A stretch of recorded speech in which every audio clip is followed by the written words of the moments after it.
امن خلق السماوات والارض وانزل لكم من السماء ماء فانبتنا به حدائق ذات بهجة ما كان لكم ان تنبتوا شجرها أإله مع الله بل هم قوم يعدلون۔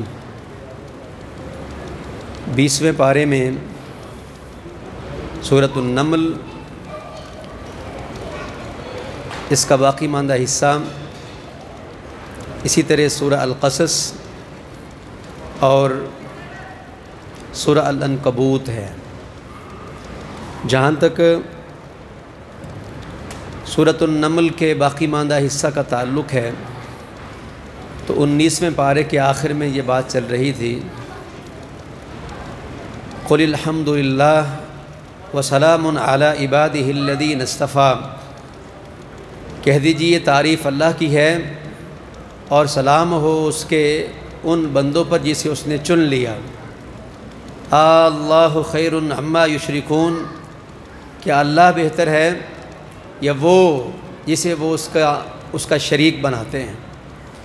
تو گویا یہاں ایک تقابلی مطالعہ اور کمپیریٹیو اسٹڈی چل رہی ہے کہ اللہ تبارک و تعالی بہتر ہے یا وہ بہتر ہیں جنہیں وہ اللہ کا شریک بناتے ہیں۔ اسی مضمون کو 20ویں پارے کی آغاز میں ذکر کیا گیا ہے کہ امن خلق السماوات والارض، کیا وہ ہستی اور وہ ذات جس نے آسمانوں کو پیدا کیا اور اس نے زمین کو پیدا کیا، وَأَنزَلَ لَكُم مِّنَ السَّمَاءِ مَاءً، اور وہ جس نے تمہارے لیے آسمانوں سے کچھ پانی اتارا، فَأَنبَتْنَا بِهِ حَدَائِقَ ذَاتَ بَهْجَةٍ، پھر اس نے اس کے ذریعے سے پر رونق باغات اگائے، مَا كَانَ لَكُمْ أَن تُنبِتُوا شَجَرَهَا، تمہارے تو بس میں نہیں تھا کہ تم ان کے باغات اور ان درختوں کو تم اگاتے، یہ اس نے می برسایا، بارش برسائی اور پر رونق اور رنگا رنگ قسم کے کھیت و خلیان اور باغات اس نے اگا دیے۔ بل الہ مع اللہ، ان سے پوچھئے کیا اللہ کے ساتھ کوئی معبود ہے؟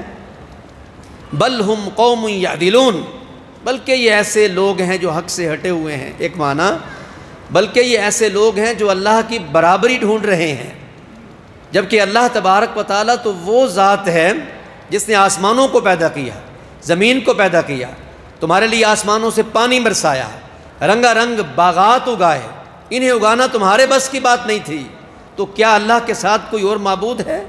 سوال اللہ نے قائم کیا، اور پھر کہا بل ہم قوم یعدلون، بل پچھلی بات کی نفی کے لیے ہوتا ہے کہ یقیناً اللہ کے ساتھ کوئی الہ نہیں ہے، بلکہ یہ تو وہ لوگ ہیں جو حق سے ہٹے پھرے ہوئے ہیں اور اللہ کی برابری، اللہ کا شریک ڈھونڈ رہے ہیں۔ امن جعل الارض قرارا، کیا وہ ذات جس نے زمین کو ٹھہراؤ کا ذریعہ بنایا، ٹھکانہ اور قرار کا ذریعہ بنایا، وجعل خلالها انہارا، اور اس نے اس کے بیچ نہریں چلائیں، وجعل لها رواسی، اور اس نے اس میں پہاڑوں کو میخوں کے طور پہ گاڑا، وجعل بین البحرین حاجزا، اور اس نے دو سمندروں، دو دریاؤں کے بیچ میں حائل اور حاجب کھڑا کیا۔ اِلٰہ مع اللہ، کیا اللہ تبارک و تعالیٰ کے ساتھ کوئی اور معبود ہے، کوئی اور الہ ہے؟ بل اکثرہم لا یعلمون، فرمایا حقیقت یہ ہے کہ ان کے اکثر جانتے ہی نہیں ہیں۔ امن یجیب المضطر اذا دعا، کیا وہ جو تنگ دست کی پکار کا جواب دیتا ہے، ویکشف السوء، بیماری اور تکلیف کو ٹالتا ہے، ویجعلکم خلفاء الارض، اور تمہیں یکے بعد دیگرے زمین کے جانشین بناتا ہے۔ اِلٰہ مع اللہ، کیا اللہ کے ساتھ کوئی اور معبود ہے؟ قلیلا ما تذکرون، بہت تھوڑے ہو جو سمجھتے ہو۔ قل لا يعلم من في السماوات والارض الغیب الا اللہ وما يشعرون ایان یبعثون، کہہ دیجئے زمین و آسمان کی چھپی باتوں کو سوائے اللہ کی ذات کی اور کوئی نہیں جانتا، جنہیں اللہ کے سوا یہ بلاتے اور پکارتے ہیں وہ تو اتنا نہیں جانتے کہ انہیں اپنی قبروں سے کب اٹھایا جائے گا۔ پھر اللہ رب العزت نے اس تقابلی مطالعہ کے بعد یہ ذکر فرمایا کہ ان هذا القرآن یقص علی بنی اسرائیل اکثر الذی ہم فیہ یختلفون، کہ قرآن مجید سابقہ تمام قوموں کی تاریخ کہ اس میں کیا درست ہے اور کیا غلط ہے، اس کے لیے معیار ہے، اس کے لیے کسوٹی ہے۔ اور قرآن مجید کا ایک نام مہیمن ہے کہ تمام کتابوں کا نگہبان، تمام کتابوں کا نگران، کیونکہ قرآن مجید سے پیشتر جو کتابیں آئی ہیں ان کتابوں کو ماننے والوں نے ان میں تحریفیں کی، یا وہ جو مرضی کا مانتے تھے اور باقی چھوڑ دیتے یا چھپا لیتے تھے، انہوں نے بہت سارا اس کے اندر رد و بدل کیا۔ یؤمنون ببعض الکتاب افتؤمنون ببعض الکتاب وتکفرون ببعض، ان کی تو یہ سرشت رہی ہے کہ وہ مرضی کا مانتے تھے باقی چھوڑ دیتے تھے۔ تو اللہ رب العزت نے ان سب کتابوں کے آخر میں مہیمن کتاب، نگران کتاب، مونیٹر کتاب، ڈائریکٹر کتاب، سربراہی کرنے والی کتاب، سب کو اپنے پیچھے ہانکنے چلانے والی کتاب، سب کی سرپرست اور نمائندہ کتاب قرآن مجید کو نازل فرمایا اور کہا ان ھذا القرآن، یقیناً یہ جو قرآن ہے، یقص علی بنی اسرائیل، بنی اسرائیل پر ڈیٹیل میں کھول کر تفصیل سے بیان کرتا ہے۔ کس چیز کو؟ اکثر الذی ہم فیہ یختلفون، بیشتر وہ باتیں جن میں وہ اختلاف کرتے تھے۔ کن باتوں میں وہ اختلاف کرتے تھے؟ بہت سی باتیں ہیں۔ ایک اپنے سامنے مثال کے طور پہ رکھ لیجئے، حضرت ابراہیم علیہ السلام، آپ دیکھ لیجئے کہ انہیں جد الانبیاء کہا جاتا ہے اور ان کا زمانہ کتنا قدیم ہے، مگر یہود اور نصارہ تو بہت بعد میں آنے والے ہیں۔ یہ کہتے تھے کہ ابراہیم علیہ السلام یہودی ہیں، ابراہیم علیہ السلام نصرانی ہیں۔ بھئی ابراہیم علیہ السلام تو تورات اور انجیل کے اترنے سے صدیوں سال پہلے آئے ہیں۔ کتاب کے اترنے کے بعد تو چلو کسی کو یہودی کہو یا کسی کو نصرانی کہو، لیکن یہود و نصارہ کا ابراہیم علیہ السلام کے بارے میں یہ کہنا کہ وہ یہودی اور نصرانی تھے، یہ ایک مثال ہے۔ اسی طرح کتنی ہی باتوں کو ان کی اصل سے بدل دیا اور حقائق کو انہوں نے بدل کے اور تبدیل کر کے رکھ دیا، بہت بڑی بڑی تحریف کر دی۔ تو اللہ رب العزت نے فرمایا کہ یہ قرآن بنی اسرائیل پر ان باتوں کو کھول کھول کر بیان کرتا ہے جن میں ان کے بڑوں نے اختلاف ڈال دیا تھا، کنٹرڈکشن پیدا کر دیا تھا، خلط مبحث کر دیا تھا اور باتوں کو خلط ملط کر دیا تھا اور بہت سارے حقائق کو دبا دیا اور چھپا دیا تھا۔ اللہ رب العزت نے قرآن مجید کو، اس لیے ہمارے نبی نے فرمایا کہ حرج نہیں تم بنی اسرائیل سے بیان کرو، مگر تم ان کی تصدیق و تکذیب اس معاملے میں احتیاط کرو۔ ہاں، بنی اسرائیل کی اس روایت کو ہم بیان کر سکتے ہیں جس کی تصدیق ہمارے پیارے پیغمبر محمد کریم علیہ الصلوۃ والسلام نے کی ہے، یا ان کے اس مسئلے کو بیان کر سکتے ہیں جس کی تصدیق اللہ کی کتاب میں موجود ہے یا پیارے پیغمبر محمد مصطفیٰ علیہ السلام کی سنہ اور حدیث میں موجود ہے۔ علاوہ ازیں اسرائیلیات کو بیان کرنے سے منع کیا گیا ہے، کیونکہ انہوں نے بہت کچھ دین کے اندر رد و بدل کیا۔ اللہ رب العزت کی کتابوں کی حالتوں اور حیاتوں کو اور مسائل کی حقیقی ترکیب کو چینج کر کے اور تبدیل کر کے رکھ دیا۔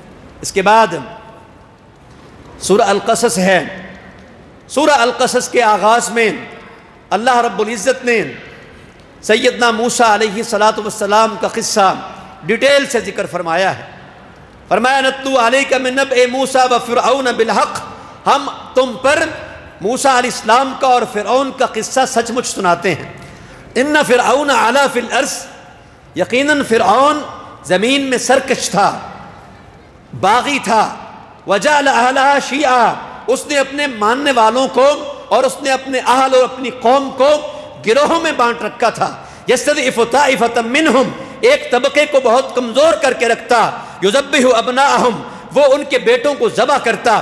ویستحیی نساءہم، اور ذلت اور ذلیل کرنے کے لیے ان کی بیٹیوں کو زندہ رکھتا۔ لیکن میرے اللہ کا عجیب قانون ہے، جس سے بچنے کے لیے اتنے بچے اس فرعون نے بنی اسرائیل کے قتل کیے، اللہ رب العزت کی تدبیری غالب آنے والی ہے۔ وَمَكَرُوا مَكْرًا وَمَكَرْنَا مَكْرًا، فرمایا وہ مکر کرتے ہیں اور ہم تدبیر کرتے ہیں۔ واللہ خیر الماکرین، اللہ کی تدبیر ہی بہترین ہے۔ انہوں نے حضرت موسیٰ علیہ السلام سے بچنے کے لیے کتنے ہی بچے قتل کیے، مگر اللہ تبارک و تعالیٰ نے موسیٰ علیہ السلام کو لا کر فرعون کے گھر میں پالا۔ وَحَرَّمْنَا عَلَيْهِ الْمَرَاضِعَ مِنْ قَبْلُ، ہم نے تو دودھ پلانے والیوں کے دودھ کو موسیٰ علیہ السلام پہ ممنوع قرار دیا۔ اللہ اکبر کبیرہ۔ مگر اس سے پہلے جب وہ پیدا ہوئے ماں ڈرنے لگی، اللہ نے کہا خوف نہ کر، صندوقچے میں ڈال، پانی کی طغیانی موجوں کے سپرد کر دے، اور تیرے دل میں یہ ڈر پیدا نہ ہو کہ تو طغیانی موجوں کے سپرد اپنے بچے کو کر رہی ہے۔ اِنَّا رَادُّوهُ إِلَيْكَ وَجَاعِلُوهُ مِنَ الْمُرْسَلِينَ، نہ صرف ہم موسیٰ کو تجھے پلٹائیں گے بلکہ پیغمبر بنا کے پلٹائیں گے۔ اب صندوقچہ تیرتا تیرتا ادھر آیا، ٹہلتا فرعون اپنے محل سے نکلا، ساتھ بیوی ہے، صندوقچہ کھولا گیا۔ رب کہتے ہیں ہم نے اپنی محبت کو موسیٰ تمہارے چہرے پہ انڈیل دیا، جو تجھے دیکھتا دل دے بیٹھتا۔ فرعون کہنے لگا مخالف قوم کا ہے، جھٹ سے بیوی بولی لا تقتلوہ، قتل اسے مت کیجئے، عسیٰ ان ینفعنا، قریب ہے کہ یہ ہمیں نفع دے، اور نتخذہ ولدا، ہماری اولاد نہیں ہے، نہیں تو ہم اسے اپنی اولاد بنائیں گے۔ یوں اللہ رب العزت نے سیدنا موسیٰ علیہ السلام کا شاہی محل میں رضاعت اور کفالت کا بندوبست کر دیا، اور جب دودھ نہیں پی رہے، بہن ان کی ساتھ ساتھ آ رہی تھی، وقالت لأختہ قصی، موسیٰ علیہ السلام کی ماں نے کہا موسیٰ کی بہن سے کہ ساتھ ساتھ اپنے بھائی کے تیرتے اس صندوقچے کے ساتھ چلتی جا، دیکھ رزلٹ کیا نکلتا ہے۔ بالآخر یہ صندوق تیرتا تیرتا جاتا کدھر ہے؟ جب وہ شاہی محل میں آ گیا اور بات چل پڑی، عورت کہنے لگی ہم اسے پالیں گے، ہمارا بچہ کوئی نہیں ہے، اب یہ دودھ کسی کا نہیں پی رہے ہیں۔ تو بہن موسیٰ علیہ السلام کی بولی ہل ادلکم علی اہل بیت یکفلونہ، کیا میں تمہیں کوئی ایسا گھرانہ بتاؤں جو اس کی کفالت کریں اور وہ اس کے خیر خواہ بھی ہوں۔ یوں اللہ رب العزت فرماتے ہیں کہ ہم نے موسیٰ علیہ السلام کی ماں کی طرف انہیں پلٹا دیا، کئی تقر عینہا، تاکہ اس کی آنکھ ٹھنڈی ہو جائے، ولا تحزن، اور وہ غمگین نہ ہو، ولتعلم، اور اسے علم یقینی ہو جائے، ان وعد اللہ حق، کہ اللہ کے وعدے سچے ہوتے ہیں۔ ہم نے موسیٰ علیہ السلام کو ان کی ماں کی طرف پلٹا دیا۔ ماں بھی شاہی محل میں ہے، وہ بھی یہاں ہیں، پل بڑھ رہے ہیں۔ جب جوان ہوئے ہیں تو دیکھا باہر نکلے دو بندے، قرآن نے ذکر کیا کہ بھیڑ رہے تھے، ایک ان کی قوم سے، ایک مخالف قوم سے۔ ان کی قوم کے شخص نے مخالف پہ مدد طلب کی، آگے بڑھے، اسے ایک گھونسا مارا کہ اس سے اس کا کام ہی تمام ہو گیا۔ کہنے لگے اس مکہ مارنے سے اسے قتل کرنا تو میرا بالکل مقصود نہیں تھا، بس ڈانٹ ڈپٹ اور سرزنش ہی مقصود تھی۔ اگلا عمل اس کا گلا گھونٹنے کا شیطان کے عمل سے لگتا ہے، من عمل الشیطان، یہ شیطان کے عمل سے ہے، میں اسے جان سے تو نہیں مار دینا چاہتا تھا۔ تاہم اس قتل کے ڈر کی وجہ سے پھر یہاں سے نکلے، اور بالآخر بھاگتے بھاگتے چلتے چلتے مدین کے کنویں پہ یہاں آئے، جبکہ اس سے پہلے ایک خیر خواہ نے بتا ان الملأ یأتمرون بک لیقتلوک، اے موسیٰ اس وقت کے سردار اور وڈیرے تمہارے بارے میں یہ مشورہ کر رہے ہیں کہ تمہیں قتل کر دیں، فخرج، آپ یہاں سے نکل جائیے، میں آپ کا خیر خواہ ہوں۔ چنانچہ موسیٰ علیہ السلام وہاں سے تاک جھانک کرتے، خوف کھاتے، دیکھتے، انتظار کرتے، رکتے، چلتے، اس طریقے سے سفر اپنا شروع کرتے ہیں۔ مدین کے کنویں پہ پہنچتے ہیں، یہاں دیکھا کہ لوگ اپنے ریوڑ کو پانی پلا رہے، دو لڑکیاں اپنی بکریوں کو ہانکے اور روکے کھڑی ہیں، آگے بڑھے، ان کی بکریوں کے لیے پانی کا، ریوڑ کے لیے پانی کا انتظام کیا، پھر سایہ دار درخت کی طرف پلٹے، کہنے لگے رب انی لما انزلت الی من خیر فقیر، اے اللہ میں موسیٰ تیرے گھر سے آنے والی خیر کا سوالی اور فقیر ہوں۔ اتنے میں ان دونوں میں سے ایک آئی، چلتی آئی، اللہ نے کہا حیا کی چال چلتی آئی، کہنے لگی ہمارے ابا آپ کو بلاتے ہیں تاکہ وہ جو آپ نے ہمارے لیے سروسز پیش کی ہے، جو آپ نے خدمت پیش کی ہے، لیجزیک اجر ما سقیت لنا، جو آپ نے ہمارے لیے پانی پلانے کا بندوبست کیا، ہمارے ابا اس کی آپ کو اجرت دینا چاہتے ہیں۔ چنانچہ موسیٰ علیہ السلام گئے، اور یہاں پھر اس بزرگ کے گھر میں، ان بیٹیوں کے باپ کے گھر میں موسیٰ علیہ السلام بات چیت طے کرتے ہیں۔ 8 برس یہاں رہنا طے ہوتا ہے، اور کہتے ہیں کہ اگر آپ 2 برس ساتھ اور شامل کر کے 10 برس ہی پورے کر دیں تو یہ آپ کی طرف سے ہوگا، اور جو آپ اور میں ڈیل کر رہے ہیں واللہ علی ما نقول وکیل، اللہ تبارک و تعالیٰ اس پر ذمہ دار ہے۔ پھر یہاں رہے، شادی ہو گئی، اور جب یہ مدت پوری ہوئی موسیٰ علیہ السلام وسارا بأہلہ، اپنے اہل کو لے کے چل پڑے اور مصر کی جانب جا رہے تھے۔ طور میں انہوں نے ایک روشنی دیکھی، اپنے گھر والوں سے کہا بیٹھیے میں آتش کا سامان تمہارے لیے کرتا ہوں تاکہ کچھ کھانے پکانے کا اہتمام و انتظام ہو۔ جب آگے وہاں گئے تو یہ آواز آئی، موسیٰ آپ تو پاک وادی میں ہیں، اپنے جوتے اتار دیجئے، میں آپ کا رب ہوں۔ اللہ رب العزت یہاں موسیٰ علیہ السلام سے ہم کلام ہوتے ہیں، تختیاں انہیں الواح عطا فرماتے ہیں، اور دوبارہ فرعون کے پاس اپنا پیغمبر مرسل اور مرشد بنا کے بھیجتے ہیں۔ حضرت موسیٰ کہتے ہیں یا اللہ زبان میں لکنت ہے اور مدد کے لیے بھائی کا تعاون درکار ہے، پھر ان کی دعا پہ جناب ہارون کو پیغمبر بنایا جاتا، ان کے بازو کی مضبوطی کے لیے ان کو ان کے ساتھ بھیجا جاتا، کہا تم ڈرو مت، دونوں جاؤ اور فرعون کو میری دعوت اور بات اس کے سامنے پیش کرو، اور معجزات بھی کہ ہاتھ بغل سے نکال کے دکھاؤ گے، چاند ترے چمکے گا، لٹھ پھینکو کو اس کے سامنے اژدہا بن جائے گا۔ جب یہ سب کچھ جا کے کیا کہ بنی اسرائیل کو غلامی سے آزاد کیجئے، ہم اللہ کے نمائندے ہیں، یہ معجزے ہیں، کہنے لگا یہ تو جادو ہے، اس طرح کے جادوگر میرے ہاں بھی بہت ہیں، سارے بلا لیے گئے۔ المختصر معجزہ معجزہ ہوتا ہے، جادو جادو ہوتا ہے۔ وَلَا يُفْلِحُ السَّاحِرُ حَيْثُ أَتَىٰ، اللہ اور اللہ کے پیغمبروں کے مقابل آنے والا جادوگر بھلا کب کامیاب ہونے والا ہے؟ جب موسیٰ علیہ السلام نے جادوگروں کے سامنے اپنا عصا پھینکا، اژدہا بن گیا، ساری لاٹھیوں ساری رسیوں کو نگل گیا، اور جب دوبارہ حضرت موسیٰ نے پکڑا تو عصا میں کنورٹ ہو گیا۔ کتنے ہی لوگ حضرت موسیٰ علیہ السلام پہ ایمان لے آئے۔ فرعون کہنے لگا اچھا تم تو اس سے ملے ہوئے تھے، میں تمہیں کھجور کے تنوں پر پھانسی دوں گا اور مخالف سمت سے تمہارے ہاتھ پاؤں کاٹوں گا، تمہیں نشان عبرت بنا دوں گا۔ حضرت موسیٰ علیہ السلام اپنے ساتھیوں کو لے کے چل پڑے اور فرعون پیچھے سرکشی کرتا ہوا تعاقب کے لیے آیا۔ اللہ رب العزت نے سمندر میں یوم عاشور کو 10 محرم الحرام کو اس کو غرق کر دیا۔ ہمارے نبی علیہ الصلوۃ والسلام نے مدینہ میں اس خوشی میں جو حضرت موسیٰ نے روزہ رکھا اپنے بھائی کی تائید میں، آپ بھی 10 محرم الحرام کا روزہ رکھا کرتے تھے۔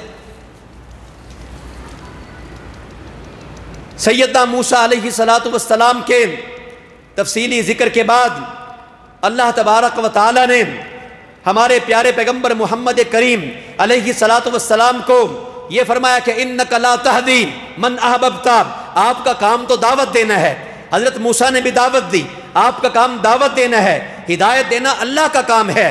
اور تب آپ بڑے دل برداشتہ تھے جب آپ نے اوپر جان نچھاور کرنے والے چچا ابو طالب کا انکار پایا اور کفر پہ اس کی موت پائی، آپ بڑے غمگین ہوئے، بڑی دلدوز کیفیت، بڑی غمگین کرنے والی اور غمزدہ کرنے والی حالت میں تھے جب آپ کے چچا نے آپ کی پیشکش کے باوجود مرتے وقت بھی کلمہ نہ پڑھا، آپ بڑے دکھی ہوئے۔ اللہ نے یہاں آپ کو فرمایا انک لا تہدی من احببت، اے پیارے حبیب آپ جسے چاہیں ہدایت نہیں دے سکتے ہیں، ولکن اللہ یہدی من یشاء، لیکن اللہ ہے جسے چاہے ہدایت دے، وہو اعلم بالمہتدین، ہدایت کن کن کے نصیب میں ہے، ہدایت کن کن کا مقدر ہے، وہ انہیں خوب جاننے والا ہے۔ پھر اللہ رب العزت نے یہ ذکر فرمایا کہ مشرکین مکہ کے بعد سردار محمد کریم علیہ السلام سے یہ کہتے تھے جناب اگر ہم آپ کی دعوت کو مان لیں، اگر آپ کی بات کو مان لیں تو اس بات کو ماننے کا مطلب آپ سمجھتے ہیں پوری دنیا سے دشمنی مول لینا، پورے سرداروں سے دشمنی مول لینا۔ قالوا ان نتبع الہدی معک نتخطف من ارضنا، اور انہوں نے کہا اگر ہم ہدایت کی پیروی کریں تیرے ساتھ ہمیں تو ہماری سرداریوں سے اچک لیا جائے گا، ہمیں ہمارے قبیلوں سے اٹھا لیا جائے گا، ہمیں یہاں جینے نہیں دیا جائے گا۔ اللہ نے کہا یہ کہتے ہیں اولم نمکن لہم حرما آمنا، اس طرح کی بات کیوں کہتے ہیں؟ ہم نے انہیں ایک امن والا حرم عطا نہیں کیا؟ یجبا الیہ ثمرات کل شیء، یہ یہاں بیٹھے ہیں اس کے متجلی و اس کے مجاور بن کے اور اس کے متولی بن کے دنیا بھر کے پھل میں ان کی جھولی میں لا کے پھینکتا ہوں۔ کاہے کا ان کو ڈر ہے؟ میرے گھر کی وجہ سے امن بھی ان کو ملا ہوا ہے، میرے گھر کی وجہ سے روزی روٹی بھی ان کی چل رہی ہے۔ بہانہ بناتے ہیں کہ نبی مصطفیٰ کا کلمہ پڑھیں گے تو دنیا جینے نہیں دے گی۔ اولم نمکن لہم حرما آمنا، ہم نے انہیں ایک امن والا حرم نہیں دیا؟ یجبا الیہ ثمرات کل شیء، ہر چیز کے پھل کچا کچا اس گھر کی طرف چلے آتے ہیں۔ رزقا من لدنا، ہماری طرف سے روزی و رزق کے طور پہ ہم ان کو نواز رہے ہیں، ہم ان کو مالا مال کر رہے ہیں۔ ایک مقام پہ کہا اسی بات کے ذکر میں افبنعمت اللہ افبالباطل یؤمنون وبنعمت اللہ هم یکفرون. اچھا اللہ کی نعمت کا تو انکار کر رہے ہیں اور کفر کے اوپر اڑے اور ڈٹے ہوئے. پھر یہاں اللہ رب العزت نے لا کے قارون کا قصہ ذکر کیا کہ دیکھو بڑا تھا، سردار تھا اپنی قوم کا، پھر جب اس نے ہماری بات نہیں مانی اور سرکشی کی راہ پہ چلا، اس کے بڑے بڑے خزینے، ما ان مفاتحہ لتنوء بالعصبہ اولي القوہ، کیا اس کے خزانے تھے کہ اس کے خزانوں کی چابیاں ایک بہت بڑی جماعت اٹھایا کرتی تھی. اس کی قوم نے اسے کہا ویلکا، تیرا برا ہو آمن، ایمان لیا، لا تفرح ان اللہ لا يحب الفرحین، اکڑ مت، شیخی مت بکھار، اللہ شیخی بکھارنے والوں کو اور تکبر کرنے والوں کو پسند نہیں کرتا ہے. بڑی نصیحت کی سمجھانے والوں نے وَابْتَغِ فِي مَا آتَاكَ اللَّهُ الدَّارَ الْآخِرَةَ وَلَا تَنْسَ نَصِيبَكَ مِنَ الدُّنْيَا وَأَحْسِنْ كَمَا أَحْسَنَ اللَّهُ إِلَيْكَ وَلَا تَبْغِ الْفَسَادَ فِي الْأَرْضِ إِنَّ اللَّهَ لَا يُحِبُّ الْمُفْسِدِينَ. کہنے لگے اللہ نے جو تیرے لیے آخرت کا گھر رکھا ہے اس کی سوچ، اس کی فکر کر. اللہ نے جیسے تیرے ساتھ اچھائی کی تو بھی ویسے اچھائی کر، زمین میں فساد برپا نہ کر. اللہ فسادیوں کو پسند نہیں کرتے. اللہ والوں کے اس اچھے واعظ کے باوجود قارون کہنے لگا میری دولت اور میرے خزانے انما اوتیتہ علی علم عندی، میرے علم کا کمال ہے، میری مہارتوں کا کمال ہے، میری صلاحیتوں کی وجہ سے اللہ نے یہ سب کچھ مجھے دیا ہے، یہ مجھے علم کی بنیاد پہ ملا ہے. پھر نکلا اپنی قوم کر زینت کے دن میں، میلے ٹھیلے کے دن میں، اور اپنے پورے کر و فر کے ساتھ، اپنی جاؤ عشمت کے ساتھ، پورے تجھ کو احتشام کے ساتھ نکلا. شیخی بکھارتا، تکبر کرتا، اکڑ کے چلتا، زمین میں بغیر حق کے تکبر کرتا ہوا یہ چل رہا تھا اپنی زینت کے دن میں. فَخَسَفْنَا بِهِ وَبِدَارِهِ الْأَرْضَ، فرمایا اس قارون کو پھر ہم نے اس کے محلات سمیت ہم نے اس کو زمین میں دھنسا دیا. اللہ اکبر کبیرہ، اور اس کو ہم نے نشان عبرت بنا دیا. پھر وہ لوگ جو اس سے پہلے اس کا مقام دیکھ کے کہتے تھے واہ کیا بات ہے، قارون کو جیسے خزانے ملے ہیں ایسے تو سب کو ملنے چاہیے، وہ تو بڑے حصے والا ہے، بڑی آن بان شان والا ہے. آج جب وہ ڈوبا، آج جب وہ برباد ہوا، آج جب وہ زمین میں دھس گیا تو وہ کہنے لگے اچھا ہوا، ہم تو برا سوچ رہے تھے. بات یہ لگتی ہے، سمجھ یہ آتی ہے اللہ ظالموں کو کامیاب نہیں کرتا ہے. اور اللہ والے اس موقع پہ اللہ کی حمد کرنے لگے، اللہ کا شکر بجا لانے لگے، اللہ تبارک و تعالیٰ کی تعریف اور توصیف ذکر کرنے لگے. پھر آپ نے آخر میں 20ویں پارے میں سورہ العنکبوت سنی ہے. العنکبوت کا معنی ہے مکڑی. یہ بڑی کمزور سی مخلوق ہے اور اس کا گھر روئے زمین پر جتنے حشرات ہیں ان میں سے سب سے کمزور ترین گھر ہوتا ہے. اللہ کے جتنے غیر ہیں اللہ رب العزت نے ان کو اس سے تشبیہ دی ہے. مگر اس کا آغاز اللہ پاک نے یوں کیا احسب الناس ان یترکوا ان یقولوا آمنا وهم لا یفتنون. کیا ان لوگوں نے یہ سمجھ رکھا ہے جو ایمان لائے کہ انہیں یوں ہی چھوڑ دیا جائے گا اور ان کی آزمائش نہیں کی جائے گی؟ فَلَيَعْلَمَنَّ اللَّهُ الَّذِينَ صَدَقُوا وَلَيَعْلَمَنَّ الْكَاذِبِينَ. اللہ تو ضرور آزمائے گا، اللہ فرق کرے گا، اللہ پرکھے گا سچ بولنے والوں کو بھی، اللہ الگ الگ کرے گا جھوٹ بولنے والوں کو بھی. آزمائش اللہ تبارک و تعالیٰ کی سنت ہے. ایمان جو لاتا ہے اس کے ایمان کے بموجب اس کی آزمائش ہوتی ہے. ان اللہ یندد المعونۃ علی قدر المعونہ ویندد البلاء علی قدر الایمان. اللہ تبارک و تعالیٰ جتنا ایمان ہوتا ہے اتنی آزمائش کرتا ہے، جتنی کسی کی استطاعت ہوتی ہے اتنی اللہ اس سے محنت لیتا ہے، اور اس محنت اور مشقت کے بقدر اور بموجب اللہ اتنی نصرت اور اتنی اعانت اور اتنی مدد آسمان سے اس بندے کے لیے نازل کرتا ہے. پھر اس قانون کو ذکر کرنے کے بعد کہ ہم تو آزماتے ہیں، ہمارا یہ طریقہ ہے، اور یوں ہی ایمان والے سمجھتے ہیں کہ کیا چھوڑ دیے جائیں گے. صحابہ کرام آزمائشوں کی بھٹیوں سے گزر رہے تھے، مکہ میں تکلیفیں سہ رہے تھے، طرح طرح کی اذیتیں برداشت کر رہے تھے. یہاں اللہ رب العزت نے یہ ذکر فرمایا کہ بعض مکہ کے لوگ نوجوان صحابہ کرام کو کہتے تھے کیسا دین ہے، کاہے کو تم نے مذہب اپنایا ہے؟ اپنے بڑوں کی تو تم مانتے نہیں ہو، والدین کو تڑپتا روتا چھوڑ دیتے ہو۔ اور دیکھو والدین کی بات ماننی چاہیے، اپنے بڑوں کی بات ماننی چاہیے۔ نبی مصطفیٰ علیہ السلام سے یوں روکنے کے ہیلے بہانے وہ نوجوانوں کو گمراہ کرنے کے لیے کرتے تھے۔ اللہ نے یہاں فرمایا وَوَصَّيْنَا الْإِنسَانَ بِوَالِدَيْهِ حُسْنًا، ہم نے انسان کو اس کے ماں باپ سے حسن سلوک کی تاکید کی ہے کہ اپنے والدین سے حسن سلوک کرے، مگر اس بات کو اپنے پیش نظر رکھے وَإِن جَاهَدَاكَ لِتُشْرِكَ بِي مَا لَيْسَ لَكَ بِهِ عِلْمٌ فَلَا تُطِعْهُمَا، اگر تیرے ماں باپ دونوں یہ کوشش کریں کہ تو میرا شریک بنائے تو اپنے ماں باپ کی بات کو نہیں ماننا۔ إِلَيَّ مَرْجِعُكُمْ جَمِيعًا، چاہے اولادیں ہیں یا چاہے والدین ہیں، تم سب کا مر کے آنا میرے پاس ہی ہے۔ فَأُنَبِّئُكُمْ بِمَا كُنْتُمْ تَعْمَلُونَ، پھر میں تمہیں خبر دوں گا جو کچھ تم کیا کرتے تھے۔ اللہ تبارک و تعالیٰ نے یہاں اصلاح فرما دی، درستگی کر دی کہ آزمائشیں ہیں ضرور ایمان اور دین پر چلنے والوں کے لیے۔ اور پھر لوگ کے مشرقین روکتے بھی تھے نوجوانوں کو کہ اپنے ماں باپ کو دیکھو، ان کی اجازت لو، آپ اپنے ماں باپ کو اور ان کے مذہب اور دین کو چھوڑ کے نبی کریم کے مذہب پہ آ رہے ہو۔ اللہ رب العزت نے یہاں اصلاح فرما دی یہ کہہ کے کہ ماں باپ اگر ہدایت پہ ہوں تو وہ قابل اتباع ہوتے ہیں۔ یہ مضمون قرآن میں کئی مقامات پہ بیان ہوا، کیونکہ وہ کہتے تھے سرداروں کی مانو، وڈیروں کی مانو، ماں باپ کی مانو۔ فرمایا وَلَوْ كَانَ آبَاؤُهُمْ لَا يَعْقِلُونَ شَيْئًا وَلَا يَهْتَدُونَ، ان کے ماں باپ تو بے عقل تھے، ان کے ماں باپ تو گمراہ تھے۔ کیا پیغمبروں کے مقابلے میں بے عقل ماں باپ کو فالو کیا جائے گا؟ کیا پیغمبروں کے مقابلے میں گمراہ ماں باپ فالو کیے جائیں گے؟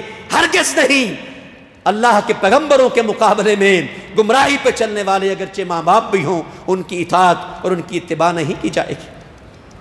پھر اللہ رب العزت نے گمراہی پہ چلنے والے لوگ ان کا نتیجہ کیا ہوتا ہے یا ان نوجوانوں کی اصلاح کی اور مختلف قوموں کی تباہی کے واقعات ذکر کر کے اللہ نے ایک سمری پیش کی۔ فرمایا فَكُلًّا أَخَذْنَا بِذَنبِهِ، ہم نے ان نافرمانوں میں سے ہر ایک کو ان کے گناہوں پہ پکڑا۔ فَمِنْهُمْ مَنْ أَخَذَتْهُ السَّيْحَةُ فَمِنْهُمْ مَنْ خَسَفْنَا بِهِ الْأَرْضَ فَمِنْهُمْ مَنْ أَغْرَقْنَا وَمَا كَانَ اللَّهُ لِيَظْلِمَهُمْ وَلَكِنْ كَانُوا أَنفُسَهُمْ يَظْلِمُونَ۔ فرمایا ان میں سے پھر کوئی تو وہ تھا فَمِنْهُمْ مَنْ أَرْسَلْنَا عَلَيْهِ حَاصِبًا، جس پہ ہم نے پتھروں والی آندھی بھیج دی۔ مِنْهُمْ مَنْ اخذتہ السیحہ، کچھ ایسے تھے جنہیں چیخ نے پکڑ لیا۔ منہم من اغرقنا، کچھ ایسے تھے جنہیں ہم نے غرق کر دیا، اور کچھ ایسے، یہ سب کے سب ہم نے ان پہ ظلم نہیں کیا مگر یہ اپنی جانوں پہ خود ہی ظلم کرنے والے تھے۔ اور آخر میں یہ ذکر فرمایا وَمَثَلُ الَّذِينَ، فرمایا ان لوگوں کی مثال يَدْعُونَ مِن دُونِ اللَّهِ أَوْلِيَاءَ مَثَلُ الَّذِينَ اتَّخَذُوا مِن دُونِ اللَّهِ أَوْلِيَاءَ، وہ جو اللہ کے علاوہ اولیاء بناتے ہیں ان کی مثال کیا ہے؟ کمثل العنکبوت، مکڑی جیسی ان کی مثال ہے۔ اتخذت بیتا، کہ وہ گھر بناتی ہے۔ وَإِنَّ أَوْهَنَ الْبُيُوتِ لَبَيْتُ الْعَنْكَبُوتِ، اور یقیناً کمزور ترین گھر البتہ مکڑی کا گھر ہے۔ لَوْ كَانُوا يَعْلَمُونَ، کاش کہ یہ جان لیں کہ اللہ کے غیر جتنے بھی ہیں ان سب کو اکٹھا کر لیا جائے تو مکڑی کا گھر جو کمزور ترین گھروں میں سے گھر ہے، اللہ کے مقابل جتنے ہیں وہ مکڑی کا بنا ہوا یہ جالے کا ہوا کے ہلکے سے جھونکے سے اڑ جانے والا، اپنے وجود کو ہی باقی نہ رکھ پانے والا، یہ ہے اللہ رب العزت کے مقابل جتنے من دون اللہ تواغیت ہیں، سارے کے سارے غیر اللہ مکڑی کے گھر سے بھی بڑھ کے کمزور ہیں۔ فرمایا وَتِلْكَ الْأَمْثَالُ نَضْرِبُهَا لِلنَّاسِ، یہ مثالیں ہم لوگوں کے لیے بیان کرتے ہیں۔ وَمَا يَعْقِلُهَا إِلَّا الْعَالِمُونَ، علم والے ہی ان باتوں کو سمجھتے ہیں۔ وَآخِرُ دَعْوَانَا أَنِ الْحَمْدُ لِلَّهِ رَبِّ الْعَالَمِينَ۔